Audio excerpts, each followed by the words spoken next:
Want to look leaner and be stronger? Then check out the Nuva Bar. It actually helps you work out. The Nuva Bar is the compact, lightweight way to regain freedom and balance. It targets your lower body, upper body, abs, and core without getting down on the floor. Best of all, the Nuva Bar is now on sale for just $99.99 plus free shipping and comes with interchangeable resistance bands with 7 full workouts. So if you want a trimmer waistline to look like you're 40 in your 60s, get the Nuva Bar and forget about crunches on the floor. Go to nuvabar.com. That's NUVABAR.com. And thanks for the thank you. Metallica. You got a vibe, tenor? We vibed out. No, we'll pass on this one. We're vibed out. Let's get back to the important stuff. Flop, Sweat, and Tears giveaway a little bit later on. Gentlemen, treat your gals to a night out tomorrow night. New Hope Cinema Grill. There'll be meat sauce. There'll be Common and Larry Mondello guy. Yeah, the same old, same old. However, Colleen Justice is wickedly funny. She's worked at comedy clubs all over the country. She's joined us before. Very busy young lady. But she has agreed to be part of our show tomorrow. And so, I know your gals think it. I hear enough of meat sauce and Common as it is. Well, Clean Justice will be worth the price of admission. We'll give away a pair of tickets a little bit later today for that and that $100 gift card from 5 Iron Golf. If you want tickets to the show, go to cinemagrill.com, cinemagrill.com. The one thing, Tenneby, that I will say that the coach said, and he did admit that when they asked him, is there anything you could have done? It was one of the last questions. I think it might have been the very last one or one of the last two. Is there anything you could have done in that game as a coach to help Sam Darnold with protection?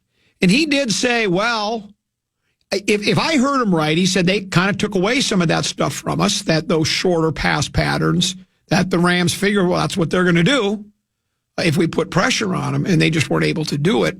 I also think doubling JJ, I know that takes a guy away. It's hard to double because you got to feel, well, somebody's got to be open. But taking JJ away from any quarterback on the Vikings is it's detrimental to your health. He's so good at what he does. And when you can see how he changes games in an instant. So I do think I think we all saw it, the offensive line. It's been a thorn in this team's side forever. And it's not as though they haven't tried to address it, Tenneby. They've drafted guys. They've signed a free agent or two. It just seems as though since Darrisaw, and I guess McNeil was a pretty good selection. Before that, we got to go back to like Stussy or O'Neal, not McNeil. Or did I say McNeil? Yeah. Do we have to go back as far as Stussy, or who was the guy that we drafted 4th overall? That was Bryant McKinney. Or no, you're talking about Khalil. Matt Khalil. Is that the last time we drafted, in the first round? Yeah, other than... Bradbury was a first-round pick. Yeah. Late first round. But it just seems like we haven't hit on any of those picks probably as well as we should have, like a lot of it, like Philadelphia has done, like Detroit has done. They've spent a lot of very high draft picks on getting offensive line help. It always seems sometime, in some way, shape, or form, the offensive line presents problems for us. Well, the offensive line was not flawless going into the season. They had some flaws, but then once you lose Christian Darrisaw, you lose your best offensive lineman. It's correct. Yeah, he was already covering for some of the weaknesses and flaws on your line. It was actually pretty amazing they were as good offensively as they were throughout the season without Darrisaw. I tend to agree with you. Shifting gears a little bit, Tenneby, I'm beginning to think that Connor McDavid is not overrated. He had 2 goals last night. I was intending to go to the game. Yeah, I thought you were going. Well, I was until Deuce said, my buddy Avi might want to go. Hey, go ahead, Avi, go ahead. I didn't hesitate for a split second. Sounds like you cut him off. Oh, I cut him off before he got it. Yeah, he goes, hey, is there any way we could get an extra ticket for Avi? Hey, he can have mine.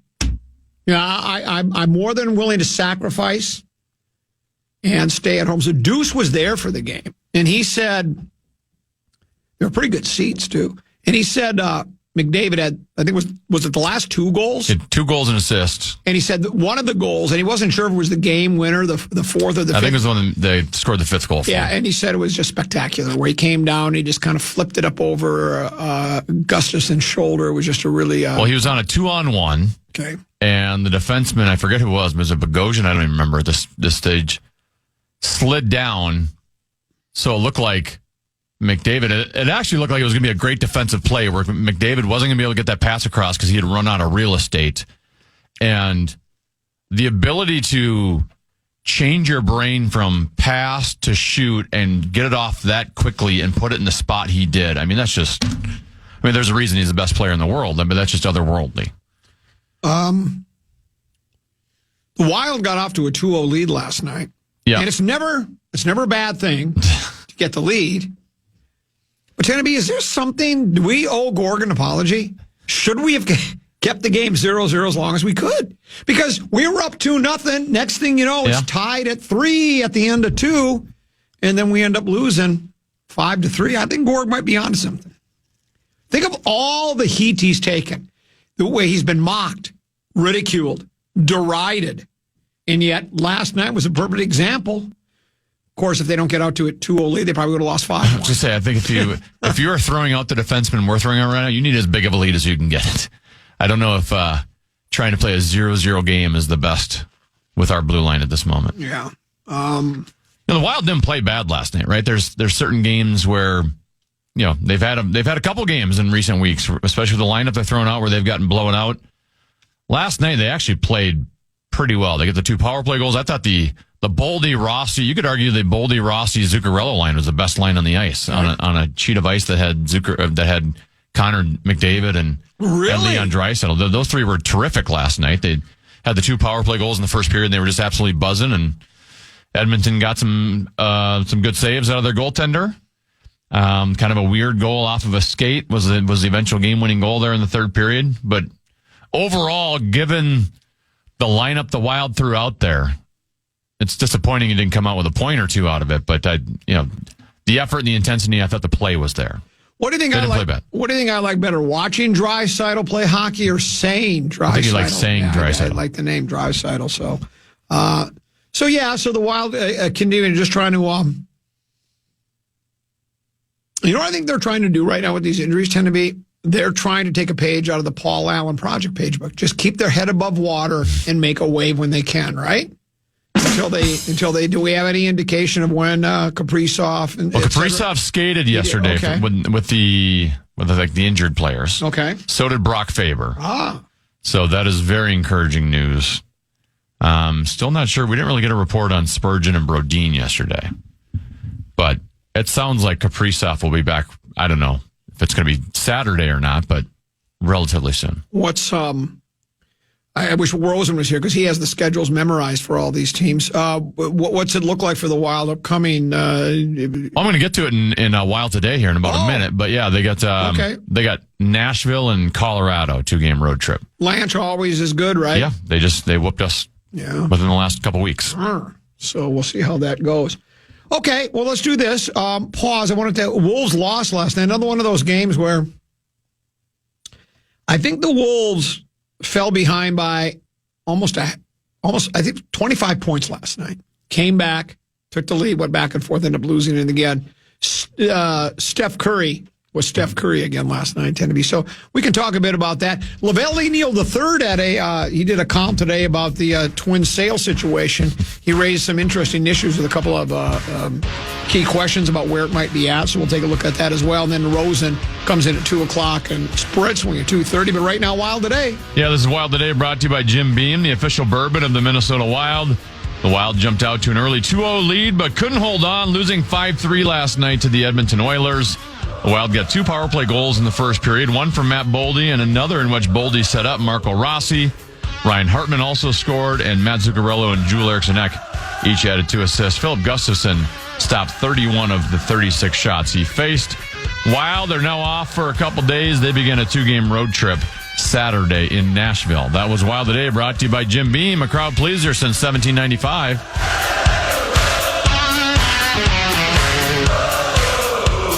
1 look leaner and be stronger? Then check out the NuvaBar. It actually helps you work out. The NuvaBar is the compact, lightweight way to regain freedom and balance. It targets your lower body, upper body, abs, and core without getting down on the floor. Best of all, the NuvaBar is now on sale for just $99.99 plus free shipping and comes with interchangeable resistance bands with 7 full workouts. So if you want a trimmer waistline to look like you're 40 in your 60s, get the NuvaBar and forget about crunches on the floor. Go to NuvaBar.com. That's NuvaBar.com.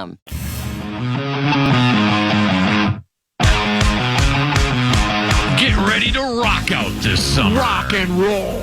Coheed and Cambria and Taking Back Sunday are coming to the Armory on August 20th with special guest Foxing. Tickets go on sale this Friday at 10 a.m. Don't miss out. Get all the details today at KFAN.com. Keyword calendar. Taking Back Sunday. Taking Back Sunday. Love them. Can't get enough of them. Should be a good concert if they're your cup of tea. I haven't heard of one of those bands. Well, I'll tell you what. I can tell you this. This is one thing I know about Taking Back Sunday. They're light years ahead of the Beatles. Just in case you're wondering. I'm getting inundated with text messages, tend to be on the Brad, Sean, Brian, KFAN text line. And as far as I'm concerned, this is on you, not on me, because I did not see the game. So, no mention of McDavid's cheap shot? Really? So, nothing about the dirty elbow to the face by McDavid? Why do the Wild not have Foligno? Is it Foligno? Marcus Foligno, yeah. Foligno. Take his head off when the blind refs do nothing about it. How many players do we have to lose before someone finally is mans up?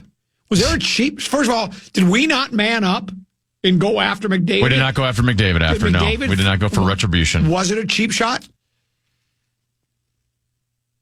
Kind of.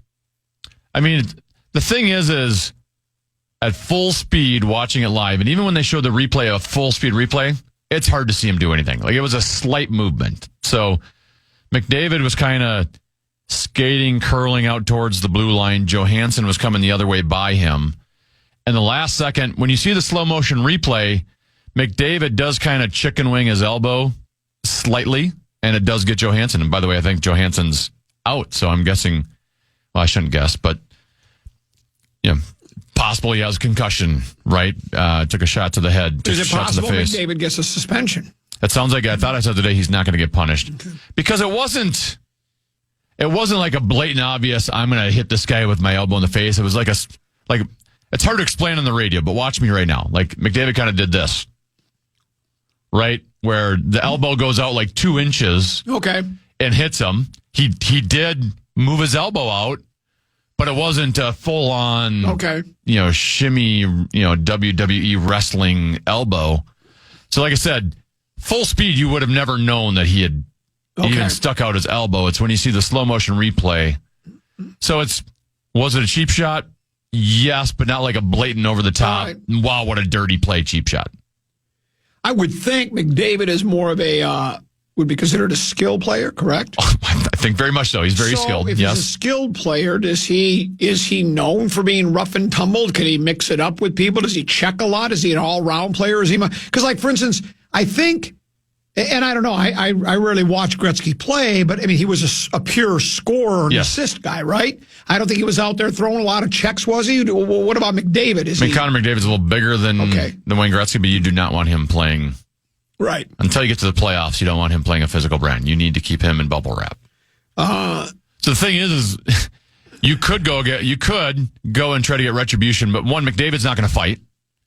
So now you are risking, being the one that's going to be in the penalty box for it. And then two, once you go to fight McDavid, guess what's going to happen? Their tough guy's now going to fight you. So now you've got yourself in 2 fights. You've put yourself in the penalty box, which is going to hurt your team. And against Edmonton, with our lineup, you don't want to be in the penalty box. So I don't think it was so blatantly bad where we got to get that guy back for what he just did. Okay, very good. I mentioned the Wolves lost last night. It was 116-115 to the Golden State Warriors. A Golden State Warriors team, Tenneby, that is really, I think this is, I don't know where, that was a hell of a dynasty. What, they won 4 world championships in an 8-year span. I think most of the team is broken up, right? The Splash Brothers are not brothers anymore. I don't know who else is left and gone by the wayside. I know Steph's still there. I guess Draymond still plays for him. Correct? He was out last night, but yes. He was out. They got Wiggins. And they got Wiggs. So maybe, some of that team is, maybe some of the core is still hanging around, but they are the dominant team, obviously, that they once were. They had a great start to the season. I think they started out like 10-2. It looked like they put the band back together and it was all good. And I think since then, I thought I saw up on the old Toshiba Regza here yesterday, as they were previewing the game on ESPN or whatever what station we had it on, network. They'd since then been like 16-25 or something. Wolves never led in the game. They were trailing by 24 to start the game. They tied it at 108 with a minute to go, and then Chris Miller, who wrote the story for Fisher Up Factory Westside, says, but Steph Curry hit a three-pointer with 47 seconds left, and the Warriors held on to win.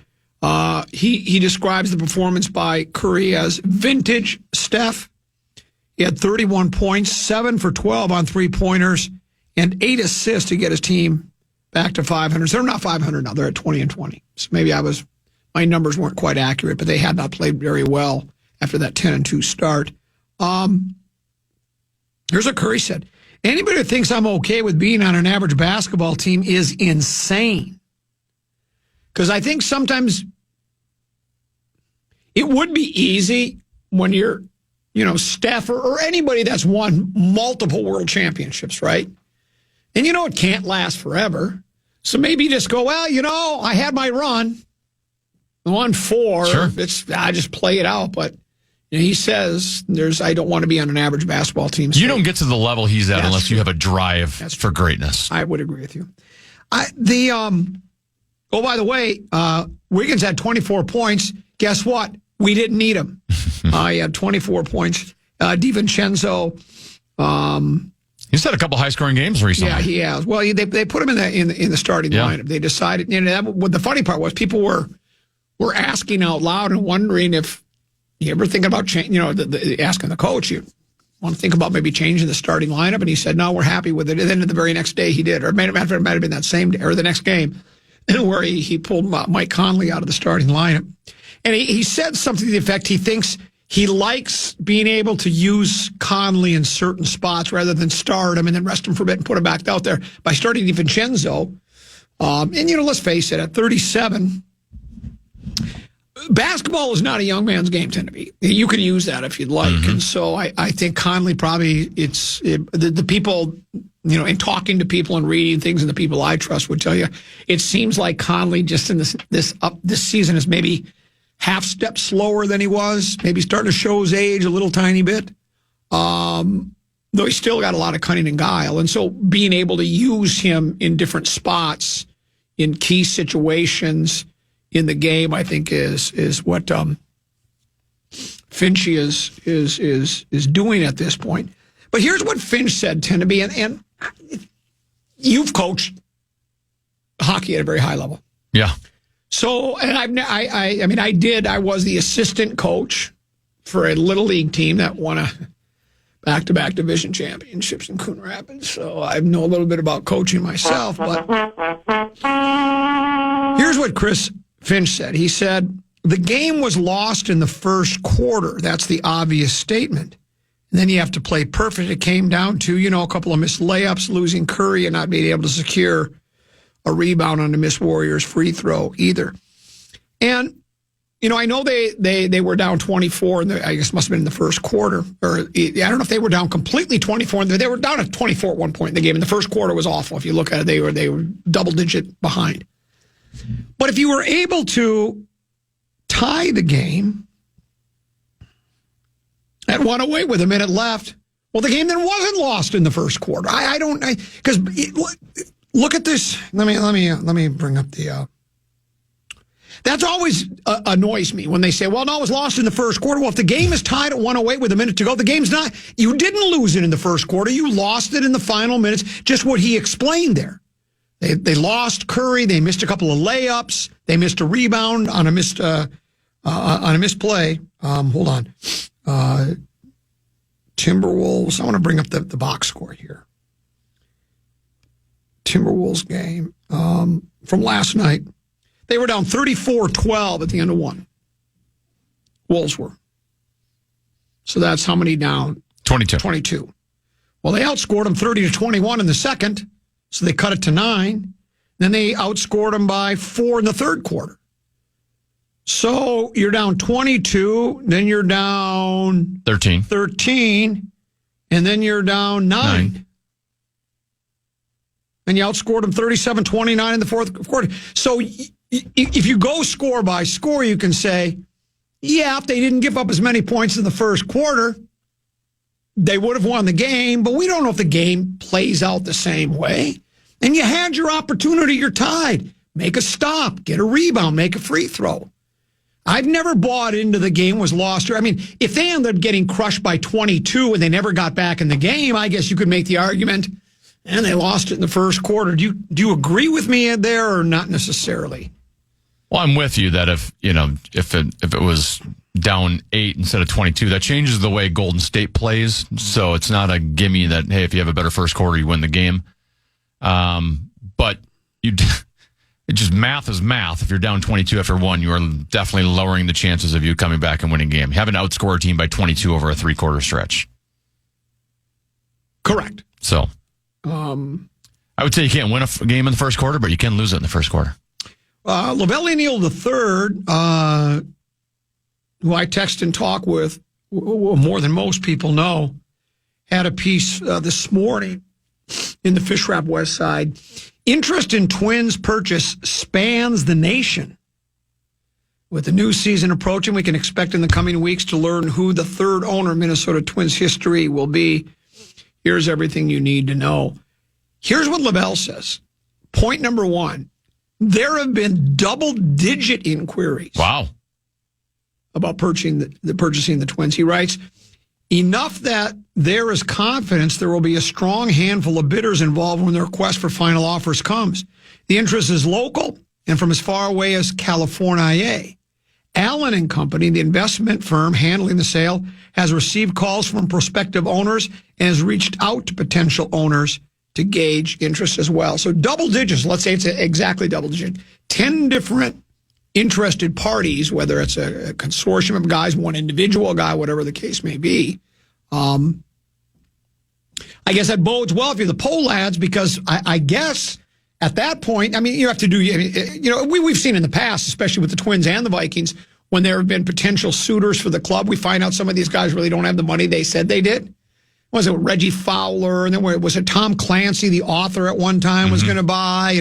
And, a lot of these guys, and who was that Sacco Babacus, I think his name was. And you find out all these people, they didn't have any money. Might be finding that out with A-Rod. Well, that's it. Yeah, you're finding out these people don't have as much money as they really claim, but it maybe just goes to a highest bidder kind of a thing. You know what I'm saying? Where it's like, oh, we got 10 different people interested. What are you going to give us? Well, we'll pay you what the market value is. It's 1.2. I don't remember what they're worth now. Say it's 1.2 billion. Okay, that's great. Hey, how about you? What do you go? Well, we'll go 1.3, and it turns into almost like a bidding war, some kind of an auction. That's why I'm wondering, do we know for sure if this is accurate? I'm not going against Lavelle's reporting. I see what you're saying. But when you're finding out that there's 10 people or groups interested, that is coming from one source. That's not Lavelle reaching out to all 10 different guys and he tracked them down and figured out who was. It's coming from one side, and that one side, from a financial interest, has a vested interest in having having it be known how many teams are interested, so it'll raise up the price a little bit. So it might be accurate. It might be them just playing the game. You're cynical. I'm very cynical. You were never like that when you first got here. You were just all ducky and bunny. You believe. It's all your fault. You were very gullible at one point. It's all your fault. And in fact, I think you were about to write a book back then called Gullible's Travels. Hell! Here's number 2 on that list. Do you think Rosie could go let Deuce in? He's standing in the vestibule. Or did you already let him in? Can you go let Deuce in? Could you let Deuce in? He's standing in the elevator vestibule. Yeah. He's just every time you say that, I go to get him, then he's already been, someone's let him in. Yeah, so maybe he's been let in. Right in the elevator lobby. Number 2, What's the timetable looking like? And then Lavelle writes, numbers, not final offers, will be kicked around in the coming weeks. Forbes has the Twins valued, tend to be item worth a lot less. He says Forbes has the Twins valued at $1.46 billion, while, is it called Sportico? Yeah. Sportico has them at $1.7 billion. There will be at least another round of bidding after that. Due diligence is taking place at the moment to make sure the interested parties don't bounce the check. Remember the contract saga of 2001 when Donald Watkins wanted to buy the team, but no one knew where his money was. That was another name, Donald Watkins. There have been all sorts of names during the sales of Vikings and Twins, purported sales. Remember, the Twins were on the market when they were going to be, Don Beaver was going to buy him and bring him to North Carolina and contracted. And so it's not the first time that the Twins have at least claimed to be up for sale. The sources believe that they can have a new owner, the winning bid identified by opening day. That doesn't mean the deal will be done then. There will be a final approval process conducted by MLB at that time that includes an extensive background check. The ownership committee then meets with the prospective owner to ask any additional questions. By the time the keys to the building are handed over, it could be late May or June. Some more patience is needed. And that's what I thought when I heard this thing could be a done deal by opening day. I thought that's a little quick. And so you could maybe establish who you want by opening day, but actually, saying, here it is, here's the deed to the club. It's all yours. Until that could come sometime in the summer. What they should do is maybe before the season begins, you establish who's going to be the owner, and then give them like a 2-year window to buy it in installments. Right. Every 6 months or so, you just pay a new installment. Yes. Because that works out great. It has. It's a great idea. It's worked out great when it comes to basketball. And then he says, has anyone come forward with their intentions? And he lists, I think it is the only person that is, or people that have expressed interest. And that would be Justin Ishbia. Yeah. And his Phoenix Suns owner? Yeah, and his brother Matt, who owns the Phoenix Suns and the Mercury. So the two of them. I'd like them to take over. Yeah, they have both expressed an interest publicly in wanting to buy. They seem like they actually care about fans. Then I think, well, in terms of the prices they had at their stadium, yes, the offer to stream the games. By their actions, you would tend to believe that. Last thing for it from the Lavelle's piece, though, it has 5 and 5A. Well, let's do them both. We got a second here. 5 is expect a former Twin to be a part of any ownership group as a limited partner. Oh my gosh! You are above average at that. He says it won't be similar to Tom Brady owning 5% of the Radiators and reportedly getting some operational control. Fans will automatically assume that Joe Mauer would be a lock for such a position, but he might not be the only option. Morneau, Torrey Hunter has enjoyed success in the business world. So there are a number of people that might want a piece of it, 1 or 2% pieces of what Lavelle said. I think Rich Rollins, the former Twin, could be interested. Of course, Rich is 86 years old, and I don't know how much money he has, but he could be a former Twin that would be interested. And then it says, I always love that. Here's one. 5A. So when should fans expect more spending on payroll? Here's what Lavelle writes. Until the new owner walks up to the podium for the introductory news conference, we won't know for sure what his or her intentions will be. By then, they will have examined the books and should have a business plan. There will be a new owner by midseason. We just don't know what type of owner. I would believe it would be an owner that would certainly increase the payroll. I don't think they're going to come in and say, we think 130 is probably a pretty good spot to be in. I don't think they would. Maybe they will, because I think most of these owners do. Genevieve, you and I have discussed this forever, and I think you're of the same opinion as me. For a lot of these guys, sure, it's a business investment. Yeah. But the kind of money that these owners have, it's more like a hobby. It's like, I want to be a big shot. I don't want to just, you could play Scrabble with your neighbors, right? But or play Monopoly with a group of people. But no, we want to play big boy games, big money. We want to win world championships in major sports.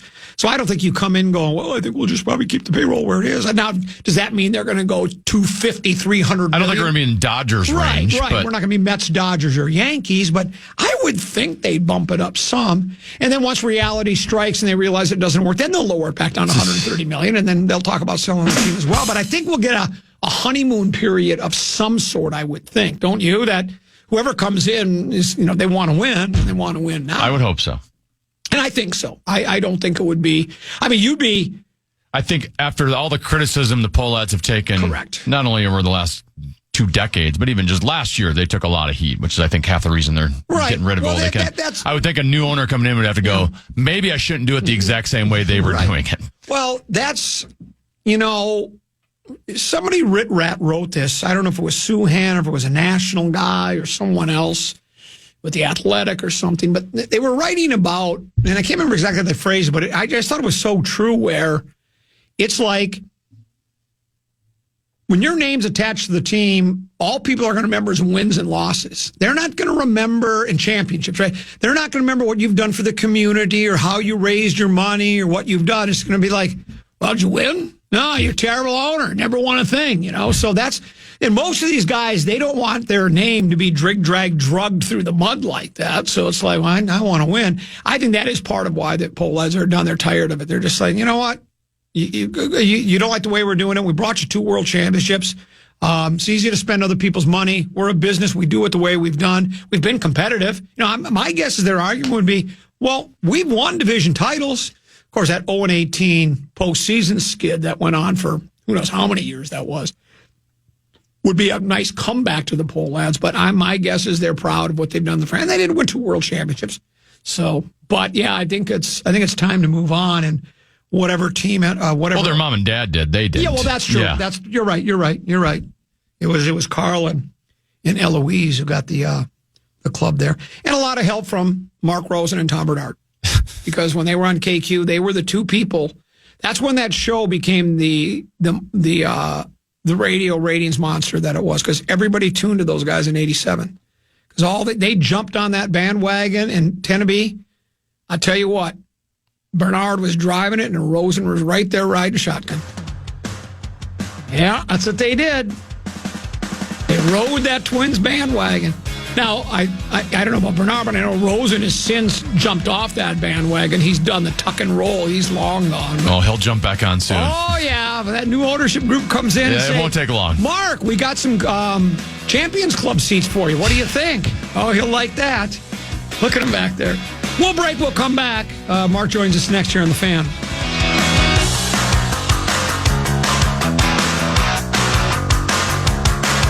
Want to look leaner and be stronger? Then check out the Nuva Bar. It actually helps you work out. The Nuva Bar is the compact, lightweight way to regain freedom and balance. It targets your lower body, upper body, abs, and core without getting down on the floor. Best of all, the Nuva Bar is now on sale for just $99.99 plus free shipping, and comes with interchangeable resistance bands with 7 full workouts. So if you want a trimmer waistline to look like you're 40 in your 60s, get the Nuva Bar and forget about crunches on the floor. Go to NuvaBar.com. That's NuvaBar.com.